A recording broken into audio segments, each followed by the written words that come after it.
Hi hello and welcome to your amazing channel Dhaval Rathod. અને આજે આપણે વાત કરવાના છીએ જીવનનો ચયાપચય એક આધાર વિશે. હવે આના આગલા લેક્ચરમાં આપણે ચયાપચયનો કોન્સેપ્ટ એની સંકલ્પના જોઈ હતી. જો કોઈ ના જોયો તો નીચે એની લિંક છે, તો તમે ત્યાં જઈને જોઈ શકો છો. હવે ધ્યાનથી સમજજો આ શું છે, ચયાપચયનો આધાર શું છે.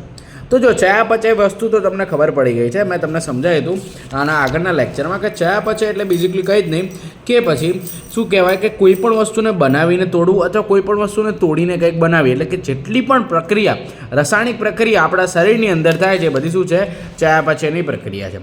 તો આ જે ચયાપચયની પ્રક્રિયા છે એ કેટલા પ્રકારની છે? તો આજે ચયાપચયની પ્રક્રિયા છે બે પ્રકારની છે. કેટલા પ્રકારની? બે.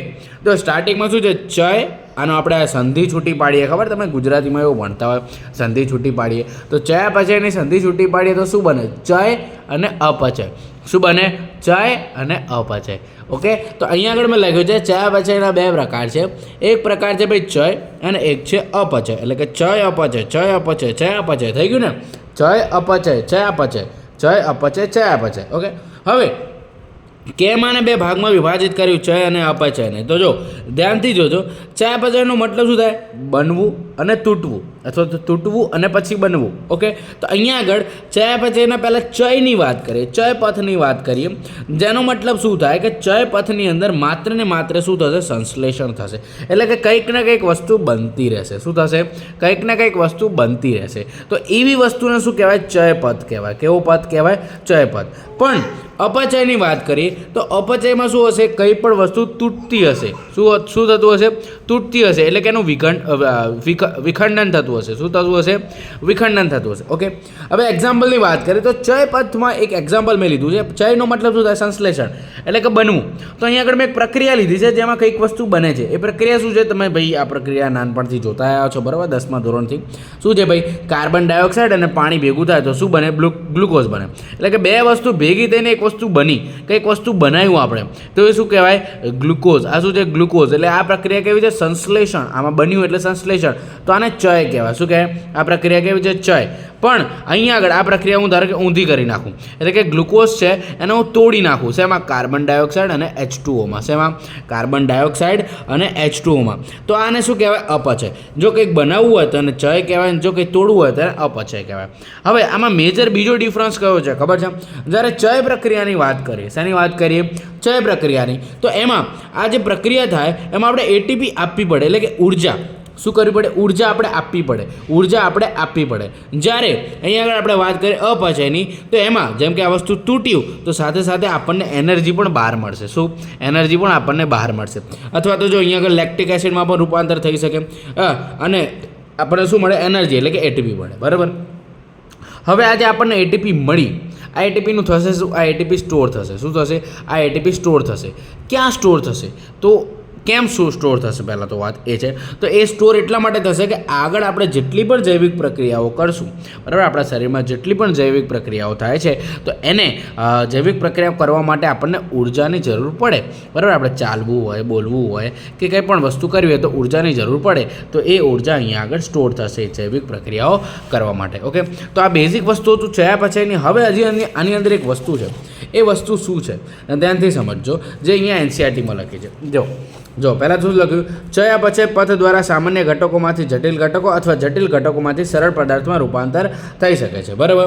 અને આ પ્રકારની પ્રક્રિયા જૈવ રાસાયણિક પ્રક્રિયા છે, જેમાં પ્રથમ આપણે પ્રક્રિયાની વાત કરીએ તો એમાં છે ચયપથ. શું છે? ચયપથ. જેમાં શું થાય? સંશ્લેષણ થાય.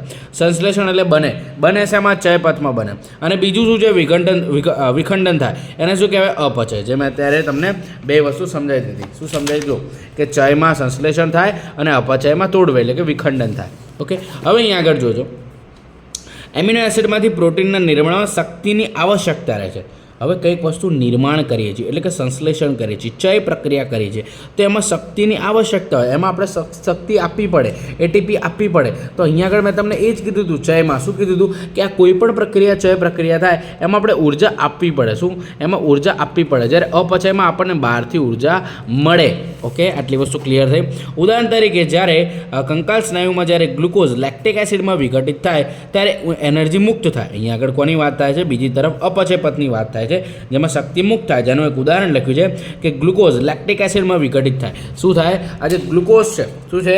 આ ગ્લુકોઝ જે મેં તમને કીધું એ શેમાં રૂપાંતર થયો, શેમાં વિઘટિત થયો? લેક્ટિક એસિડમાં. આપણને શું આપી? એને એનર્જી એક્સ્ટ્રા આપી. ઓકે, હવે આવી જ રીતે ઘણી બધી પ્રક્રિયાઓ થતી હોય, જેમ કે ગ્લાયકોલિસિસ થતી હોય, બરાબર, અને અલગ અલગ પ્રક્રિયાઓ થતી હોય છે અને આપણને એનર્જી મળતી રહે છે.